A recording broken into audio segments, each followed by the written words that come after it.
မင်္ဂလာပါပေါ့ဗျာနော်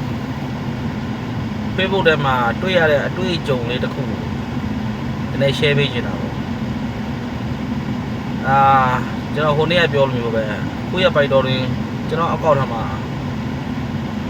အကောက်လာအပ်တဲ့လူတွေတော်တော်များများရှိတယ်ဗျရှိတယ်မှာတစ်နေ့ကို300-400လောက်ရှိတယ်ကျွန်တော်လည်းကိုယ့်ကိုထင်ကြည့်တာပေါ့နော်ဟုတ်လာပြီလားဗောလက်ခံတယ်တနေ့ကိုသူတို့လက်ခံနေကိုကျွန်တော်ကျန်တဲ့ကျန်တဲ့တကယ်ချင်းတွေကိုကျွန်တော်ပေါ်မရေးလိုက်ပြီးတဲ့ချိန်တော့လဲသွားတယ်ပေါ့3-4ရက်လောက်လက်ခံပြီးတော့အကောက်ထမှာတကယ်ချင်း1000လောက်လဲတိုးလာပါကျွန်တော်တိတ်ထားမိတယ်ကျွန်တော်လက်ခံလိုက်တဲ့အကောက်တွေတော်တော်များများကွန်မန့်မှာလည်းတရားမှမတွေ့ရဘူး line မှာလည်းတရားမှမတွေ့ရဘူး Facebook စာမျက်နှာပေါ်လည်းတက်မလာဘူးပေါ့ဗျာဒါလည်းကျွန်တော်လည်းလည်းသတိထားမိလာတယ်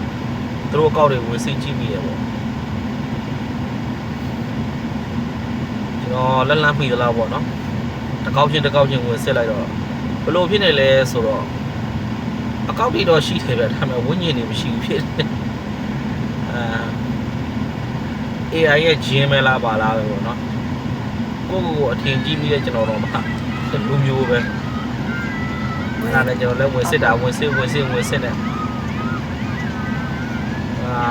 2021ကဖွင့်လာတဲ့အကောက်တွေမတုံးတော့တဲ့အကောက်တွေဘယ်လိုဖြစ်လို့ကျွန်တော်စီ AI တွန်းပို့လာလဲ AI ကျွန်တော်တော်တော်ချစ်ပုံကြတယ်ဗျ